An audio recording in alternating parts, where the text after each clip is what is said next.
After 2 years away, through sandstorms, sleepless nights, and the constant hum of helicopters overhead, he was finally home. The bus rolled into the small station just after noon, sunlight glinting off the windows and warming the pavement. He stepped down slowly, duffel bag slung over one shoulder, boots scuffed but polished, uniform neatly folded in his suitcase. The air smelled different here, like cut grass, charcoal from someone's backyard grill, and the faint sweetness of honeysuckle climbing a neighbor's fence. It was the kind of smell you couldn't find on a base halfway across the world. It was the smell of belonging. He'd missed this town more than he'd let himself admit. Missed the way the old oak tree in his front yard creaked in the wind. Missed his mom's voice calling from the kitchen. "You better not track mud in this house." Missed the quiet rhythm of life where people waved from their porches even if they didn't know your name. He'd fought for this, the right to come back to ordinary moments, to peace, to being seen not as a soldier but as a person. His car was right where he'd left it, parked in the driveway of his parents' modest brick house on Sycamore Lane. He tossed his bag in the back seat, slid behind the wheel, and took a deep breath. For the first time in months, there were no alarms, no radio chatter, no orders barked over comms, just silence, and the low purr of the engine as he turned the key. He hadn't even made it halfway down the block when the flashing blue lights appeared in his rearview mirror. At first, he thought it must be for someone else. But the cruiser pulled up tight behind him, blocking his path. His stomach dropped. He signaled, eased to the curb, and put the car in park. Hands on the wheel. Posture calm. He knew the drill. He'd been trained for hostile environments, but this was different. This was home. The officer stepped out, hand resting near her holster. She was young, maybe mid-20s, with a stiff posture and eyes that darted like she expected danger around every corner. She approached fast, voice sharp. "Step out of the vehicle now." He didn't argue, didn't sigh, didn't even blink too hard. He opened the door slowly, kept his movement smooth and deliberate, and stood with his hands visible at his sides. "Sir, do you have ID?" she demanded, already reaching for her radio. "Yes, ma'am," he said, voice steady. "It's in my wallet in my back pocket." "May I get it?" "Keep your hands where I can see them," she snapped, stepping back and drawing her weapon. The click of the safety releasing cut through the afternoon air like a crack of thunder. Neighbors started appearing on porches. A kid on a bike slowed to a stop. Someone pulled out a phone. "I'm Corporal Darnell Brooks," he said calmly, not moving an inch. "I just got back from deployment. This is my parents' house. I live here." She didn't lower the gun. "Prove it." He nodded toward the house. "My mom's probably watching from the window right now. You can ask her." "I said prove it," she repeated, voice rising. "Or I swear to God I'll—" "Officer," he interrupted gently, "I served 2 tours overseas. I've been shot at, blown up, and interrogated by people who wanted me dead. And right now, standing in broad daylight on my own street, I'm more scared of you than any of them." That gave her pause, but only for a second. She still didn't lower the weapon. Instead, she called for backup, her voice tight with suspicion. "Possible stolen vehicle. Subject non-compliant." "I haven't done anything," he said, voice still calm, though his pulse hammered in his throat. "I'm not resisting. I'm not reaching for anything. I'm just a man who came home." The crowd grew. Mrs. Henderson from next door stepped onto her lawn, arms crossed. "That's Raymond's boy," she called out. "You point that gun at him again, and I'm calling the chief myself." The officer's eyes flickered. "Raymond who?" "Chief Brooks," someone else chimed in. "His dad runs this whole department." For the first time, doubt crept into her expression. But pride kept her from backing down. She barked another order. "Stay right there. Don't move." He didn't. He stood like a statue under the sun, sweat beading at his temples, not from heat, but from the weight of being treated like a criminal in the place he'd sworn to protect. He thought about the letters he'd written his little sister from overseas, promising her he'd be back in time for her high school graduation. He thought about the flag folded neatly in his suitcase, given to him by a fellow soldier who didn't make it home. And now here he was, home but still under siege. Then his phone buzzed in his pocket. He didn't reach for it, but the officer saw the movement. "Don't even think about it," she warned.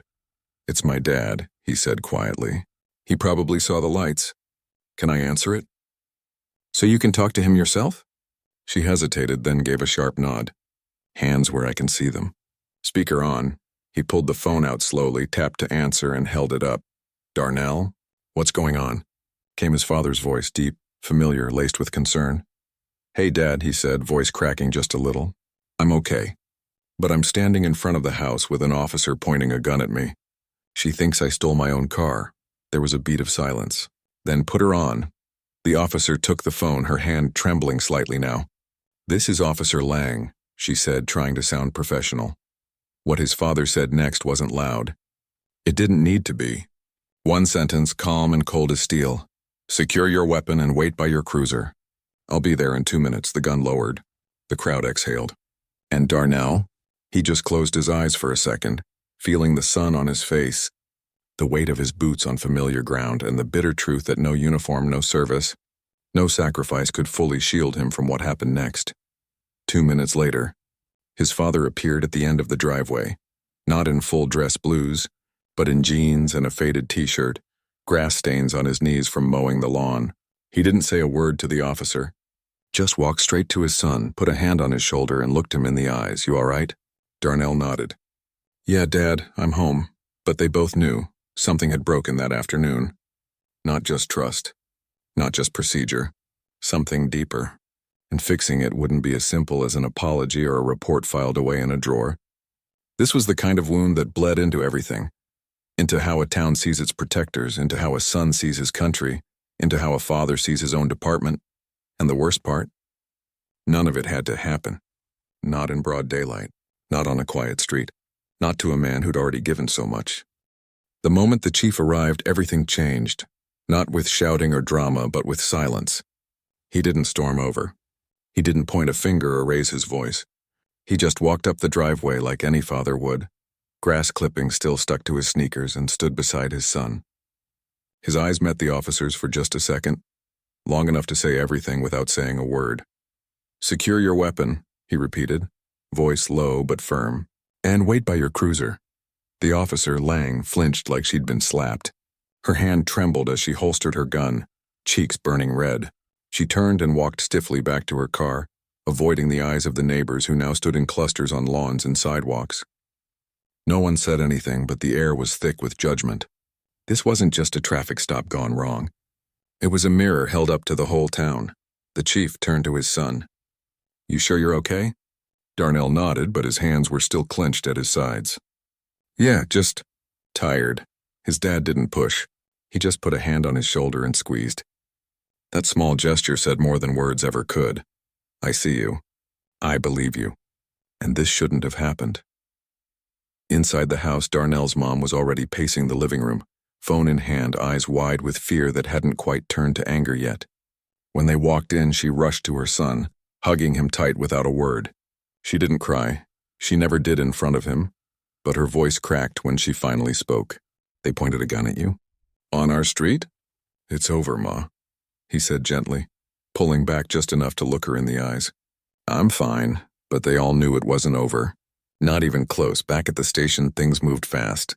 The chief didn't go in right away. He stayed home long enough to make sure his son had water, that his mom had stopped pacing, that the neighbors had gone back inside.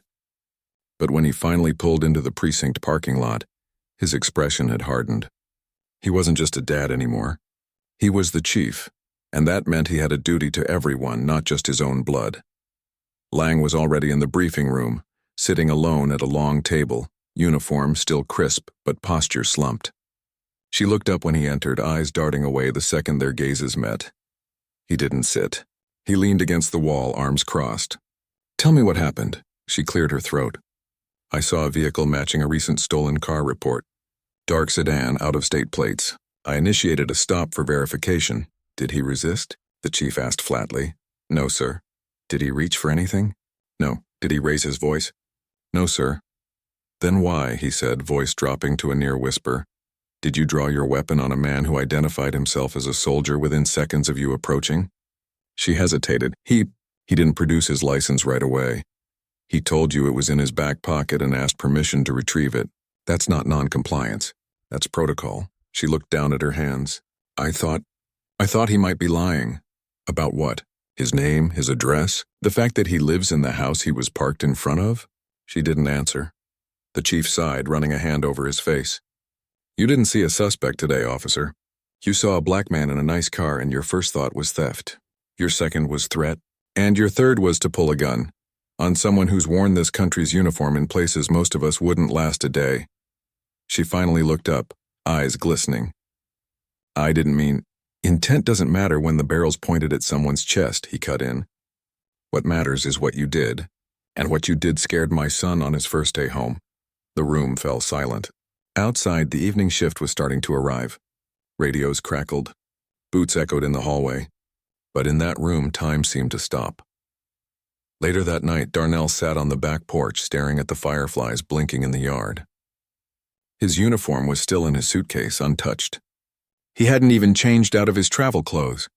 Part of him wanted to leave, just get in the car and drive until the memory of that gun faded. But another part knew running wouldn't fix anything. If anything, staying might. His phone buzzed. A message from a buddy overseas. Heard what happened. You good? He typed back, alive. That's something. He almost added, but I don't feel welcome here, but he deleted it. He didn't want pity. He wanted change. The next morning, the video was everywhere. Not national news yet, but all over local social media. Shot from a neighbor's porch, shaky but clear. A man in civilian clothes, hands up, voice calm, while an officer points a gun at him like he's armed and dangerous. The caption read, "Welcome home, hero." Comments poured in. Some called for Lang's badge. Others defended her. She was just doing her job. A few even suggested Darnell should have complied faster. But the ones that stuck with him were from other veterans, black, white, Latino, who wrote things like, "Same thing happened to me," or "Glad you made it out alive." His dad called him into the kitchen after breakfast. "I've opened an internal review," he said, stirring coffee he wouldn't drink. "Lang's on administrative leave pending investigation. Body cam footage confirms your account." Darnell nodded. "What happens now?" "That depends," his dad said slowly, "on what you want." "I don't want her fired," Darnell surprised himself by saying. "I want her to understand. I want her to never do this to anyone else." His dad looked at him like he was seeing him for the first time. Not as his kid, but as a man who'd seen too much and still chose compassion. That, the chief said quietly, might be harder than firing her. Because understanding doesn't come from punishment. It comes from seeing someone fully, really seeing them, and realizing they're not a threat. They're a neighbor, a son, a soldier who came home only to be treated like an intruder. Later that day, Lang showed up at their house. Not in uniform, just jeans and a plain shirt, eyes red-rimmed, hands empty. She didn't knock. Just stood at the edge of the driveway like she wasn't sure she deserved to be on the property. Darnell saw her from the window. He didn't have to talk to her. But after a long pause, he walked out. She didn't say, "I'm sorry," right away. Instead, she said, "I watched the body cam footage 10 times last night. Every time I hoped I'd see something that justified what I did. But I didn't." He waited. "I saw a car. I saw a man. And somewhere in my head I decided he didn't belong. And that's on me." He didn't forgive her. Not yet, but he nodded. "Belonging shouldn't have to be proven," he said. "Especially not at gunpoint." She swallowed hard. "I know." They stood there for a while. Two people on opposite sides of a broken system, both trying to find their way back to something human. Inside the house, the chief watched from the kitchen window. He didn't interfere. Some wounds need space to breathe before they can heal, and for the first time since the blue lights flashed behind his son's car, he allowed himself to hope, maybe, just maybe, this painful moment could become something more than a scandal. Maybe it could become a turning point, not just for one officer, not just for one family, but for a whole town learning how to see each other again. Days after the incident settled like dust, quiet at first, then stirred up by every passing breeze. At first, Darnell tried to pretend it hadn't happened. He unpacked his duffel, hung his uniform in the closet, and even went for a run down by the river, just like he used to. But every time a siren wailed in the distance or a police cruiser rolled slowly past the house, his shoulders tensed. It wasn't fear exactly. It was the feeling of being watched, of knowing that no matter how many medals you earn or how many times you say yes, sir, or no, ma'am, some people will still see you as a problem before they see you as a person. His mom noticed.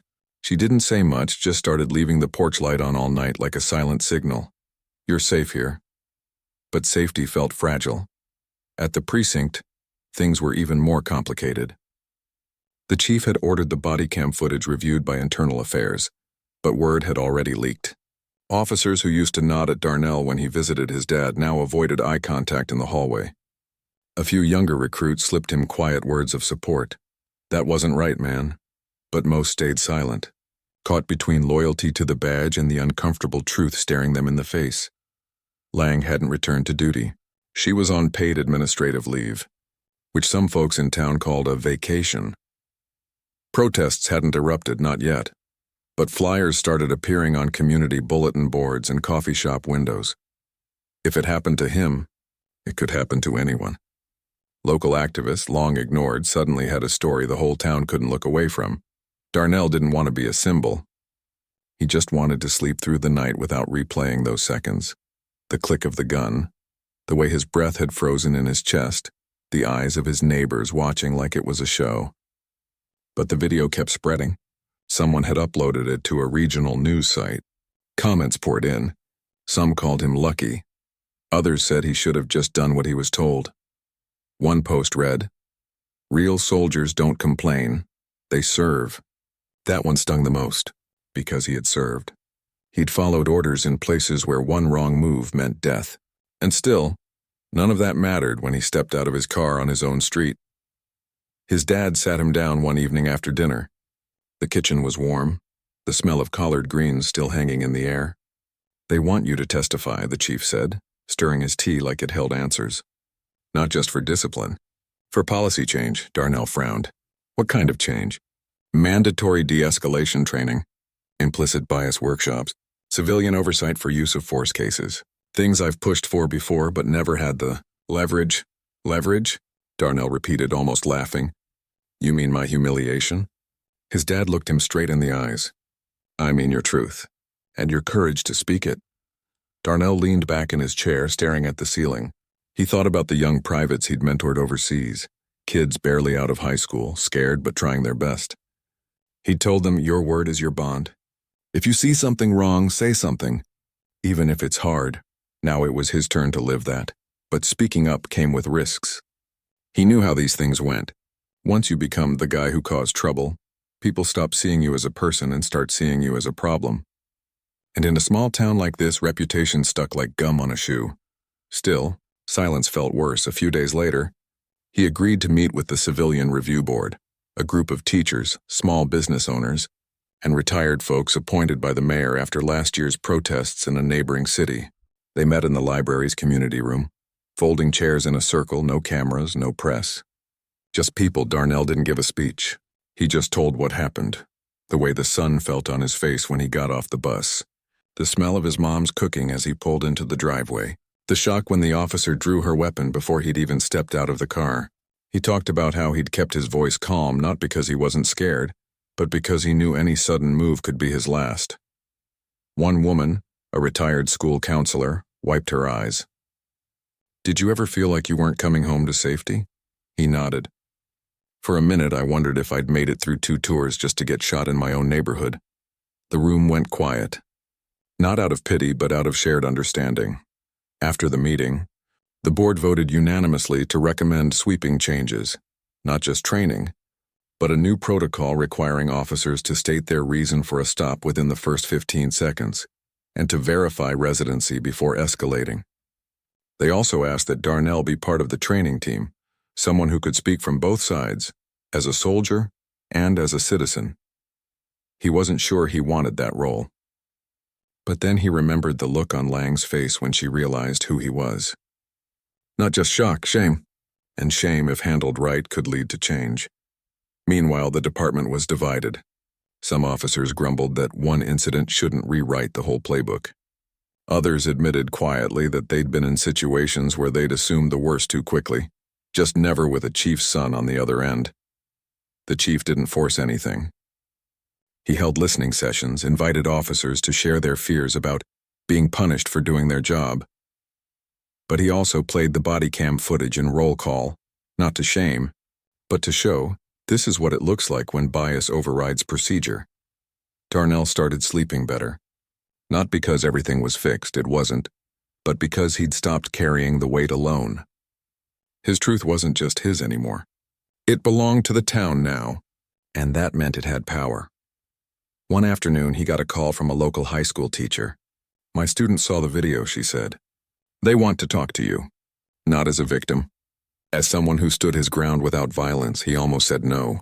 But then he thought about the kids, black, white, brown, who might one day wear a uniform, drive a nice car, or simply walk home from the store and find themselves on the wrong end of a gun because someone made a snap judgment. So he said yes. Because healing doesn't start with grand speeches or policy papers. It starts with one person saying, "This happened to me," and another saying, "I believe you." And in a town that had spent years pretending its problems didn't exist, that simple exchange might be the most revolutionary act of all. The town couldn't look away anymore. What started as a neighborhood incident, just one officer, one soldier, one driveway, rippled outward like a stone dropped in still water. At first, people talked in hushed tones at the grocery store or over backyard fences, but soon the conversation spilled into the open. Flyers appeared on lampposts. If it happened to him, it could happen to us. A local church hosted a community forum. Even the high school paper ran a front-page story titled, "Who Gets to Feel Safe Here?" Not everyone was on board. Some folks argued the whole thing was blown out of proportion. They said the officer was just doing her job, that mistakes happen, that we shouldn't punish someone for being cautious, but others, many others, had stories of their own. The teenager pulled over for driving while black. The elderly man followed in a hardware store. The woman asked for ID at a cafe she'd visited for 10 years. These weren't isolated moments. They were threads in a pattern the town had long ignored. Darnell didn't seek the spotlight, but it found him anyway. He agreed to speak at the community forum, not as a victim, but as someone who believed change was possible. He stood at the mic in the high school auditorium, under soft lights, wearing a simple button-down shirt, no uniform, no medals, just a man who'd come home and been treated like a stranger. "I didn't ask for this to happen," he said, voice steady. "But now that it has, I won't let it be forgotten. Not because I want revenge, but because I want my little sister to walk to the bus stop without wondering if someone will see her as a threat. I want every kid in this town to grow up knowing they belong, no matter what they look like, where they live, or what car they drive." The room was silent. Not the kind of silence that means disinterest, but the kind that comes right before something shifts. Afterward, people lined up to talk to him. Not for autographs or photos, but to share their own experiences, to thank him for speaking up, to ask, "What can I do?" One older white man, a retired mechanic with grease still under his nails, shook his hand and said, "I never saw it before, but I see it now." That night, the chief sat at his kitchen table with a stack of emails, some angry, some supportive, some pleading for him to keep things quiet. The mayor had called twice, urging him to contain the narrative. But the chief had made up his mind. Quiet wasn't justice. Silence wasn't peace. He called a special department meeting the next morning. Not in the usual briefing room, but in the gym of the community center where folding chairs were set up in a circle. Civilians were invited, teachers, shop owners, parents, even a few teenagers. It wasn't a performance, so it was a conversation. He didn't defend Lang, he didn't attack her either. Instead, he played the body cam footage, unedited, unfiltered. Then he asked his officers one question. If this had been your son, your brother, your friend, would you have wanted someone to draw a gun before asking a single question? No one answered out loud, but heads nodded, eyes dropped. A few officers shifted uncomfortably in their seats. From that meeting came a proposal, mandatory de-escalation training for every officer, led in part by mental health professionals and community members. Implicit bias workshops, not as a one-time lecture but as ongoing dialogue. And most controversially, a civilian oversight panel with real authority to review use of force cases, not just rubber-stamp decisions. Some officers pushed back. "This makes our jobs harder," one said. "People will think we're soft." The chief looked him in the eye. "Our job isn't to be feared. It's to protect. And you can't protect people you don't understand." Meanwhile, Darnell kept showing up, not as a protester, but as a bridge. He met with recruits at the academy not to scold, but to share. "When I was overseas," he told them, "I learned that the most dangerous assumption is thinking you already know someone's story. He spoke about discipline, about restraint, about how real strength isn't in how fast you pull your weapon, but in how slow you are to use it. His presence alone changed the room. These were young men and women, many fresh out of high school, eager to serve but nervous about getting it wrong.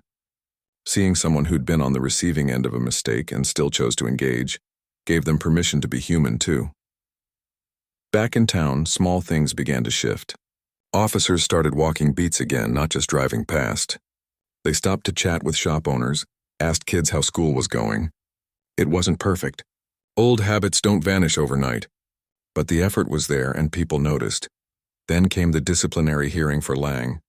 It wasn't public, but the outcome was shared with the oversight panel and the community. She would be suspended without pay for 6 weeks, required to complete 80 hours of community service alongside anti-bias education, and reassigned to desk duty for 3 months before returning to patrol, only after passing a full reevaluation. Some called it too harsh. Others said it wasn't enough. But Darnell saw it differently. Punishment doesn't teach empathy, he told his dad one evening on the porch. But maybe this process will. The real test came a few weeks later. A call came in about a suspicious person sitting in a parked car near the elementary school. It was an older black man, waiting to pick up his grandson. In the past, an officer might have approached with hand on holster, voice sharp, ready for trouble. This time the officer, a young woman who'd sat in Darnell's training session, walked up calmly. "Afternoon," she said with a small wave. "Just checking in." "Everything okay?" The man, startled but relieved, explained he was early for pickup. She nodded, smiled, and said, "Have a good one. No gun, no tension. Just 2 people treating each other like humans." When the chief heard about it, he didn't make a big deal. But that night, he poured 2 glasses of sweet tea and handed one to his son. "We're not there yet," he said. "But we're moving." Darnell took a sip, watching fireflies blink in the yard. "Yeah," he said softly. "We are, because real change doesn't roar. It whispers. In the way an officer greets someone instead of accusing them. In the way a town starts listening instead of pretending. In the quiet courage of one man who came home and refused to stay silent. And sometimes that whisper is enough to wake a whole community up." Months passed, and the sharp edges of that afternoon, the flashing lights, the drawn gun, the stunned silence of neighbors, began to soften. Not because people forgot, but because they chose to do something with what they'd seen. The town didn't transform overnight. There were still awkward moments, lingering doubts, and days when old habits crept back in. But something had shifted beneath the surface, like roots pushing through hard soil toward the light. Lang returned to duty after her suspension, but not to patrol. She was assigned to help coordinate the new community engagement program, a role she hadn't asked for but accepted without complaint. She avoided Darnell at first, keeping her distance during department meetings, eyes down, voice quiet. But one rainy Tuesday, she showed up at the community center where he was helping run a youth mentorship session. She didn't come in uniform, just a hoodie and jeans, hands tucked in her pockets like she wasn't sure she belonged. He saw her through the glass door and paused. Then, without a word, he walked out to meet her under the awning. "I'm not here to make excuses," she said before he could speak. I needed you to know I've been doing the work. The training, the reading, the listening, and I see it now. The way I saw you that day wasn't about procedure. It was about fear, my fear, and I let it override everything else." He didn't say it's okay. He didn't say I forgive you. But he nodded. "Seeing it is the first step. Living differently is the hard part," she swallowed. "I know." They stood there for a while, rain tapping the roof above them, neither rushing to fill the silence. It wasn't reconciliation, not yet, but it was honesty. And in a town that had spent too long pretending, honesty felt like a kind of healing. Meanwhile, Darnell made a choice. He didn't re-enlist right away. Instead, he started spending his mornings at the rec center, working with teenagers who'd been labeled troublemakers by teachers and cops alike. He didn't preach. He just showed up, played basketball, helped with homework, listened when they talked about being followed in stores or stopped for no reason. He told them about discipline, about dignity, about how real strength isn't in how loud you are, but in how steady you stay when the world tries to knock you off balance. One kid asked him, "Aren't you mad? After what happened?" "Yeah," Darnell admitted. "But being mad doesn't build anything. Showing up does. His dad, the chief, kept pushing from within the system. The civilian oversight panel became permanent. De-escalation training was now part of every officer's yearly evaluation. And perhaps most quietly revolutionary, the department launched a neighbor ride program. Officers paired with residents for casual ride-alongs, not to gather intel, but to build trust. A retired nurse rode with a rookie cop. A barber spent an afternoon in a cruiser. Darnell himself went out with 2 different officers, not as a critic, but as a guide, pointing out which alleys kids cut through after school, which houses had elderly residents who might need checking on. People started talking to officers like they were neighbors again, not just enforcers. And officers started seeing the streets not as zones of potential threat, but as communities full of people with names, stories, and front porches just like theirs. One evening, Darnell sat on his back steps, watching the sunset paint the sky in oranges and purples. His little sister joined him, handing him a bottle of soda. "You're not going back, are you?" she asked. He knew what she meant. Back overseas, back into active duty. "Not yet," he said. "There's work here too." She nodded like she'd known all along. "Mom says you're different now. How so?" "Before you carried everything inside, now you let people help carry it," he smiled. Maybe she was right. The town never made headlines. There were no grand speeches on national TV, no movie deals, no viral hashtags that lasted more than a season. But change doesn't always roar. Sometimes it's in the quiet moments. An officer waving hello instead of staring. A teenager feeling safe enough to walk home after dark. A father and son sitting on a porch without flinching at the sound of a passing siren. Darnell still kept his uniform in the closet. But now, when he looked at it, he didn't just see the battles he'd fought overseas. He saw the ones he was fighting here. Small daily acts of courage that didn't require a rifle. Just a willingness to show up and speak truth, even when it's hard. And his dad? He stopped mowing the lawn in silence. Now he often paused to chat with neighbors, to ask how their kids were doing, to listen, really listen when someone had a concern. He knew his position came with power, but he'd learned that real leadership wasn't about control. It was about connection. One Saturday morning, the whole department gathered for a community cleanup day, not in uniform, just in t-shirts and gloves, picking up trash along the riverbank alongside residents. Lang was there, working beside a group of high schoolers. Darnell was a few yards away, helping an elderly man carry bags of branches to the truck. Their eyes met once, no words, just a nod. Later, as the sun dipped low and people packed up, someone started a grill. Music played from a portable speaker. Kids ran through sprinklers. Officers laughed with shop owners. It wasn't perfect. It wasn't finished. But it was real. Darnell stood at the edge of it all, hands in his pockets, watching. He thought about that moment months ago, standing in his driveway with a gun pointed at his chest, wondering if he'd ever feel safe in his own skin on his own street. Now, he did. Not because the world had magically changed, but because he, and so many others, had refused to accept that it couldn't. Sometimes the bravest thing a person can do isn't charging into battle. It's coming home, standing your ground and saying, gently but firmly, this isn't how it has to be. And in a town that once looked away, that simple act of courage became the seed of something new, something human, something honest, something worth protecting. Not with a gun, but with grace, with patience, and with the quiet, relentless belief that people can change if they're willing to see each other clearly for the first time.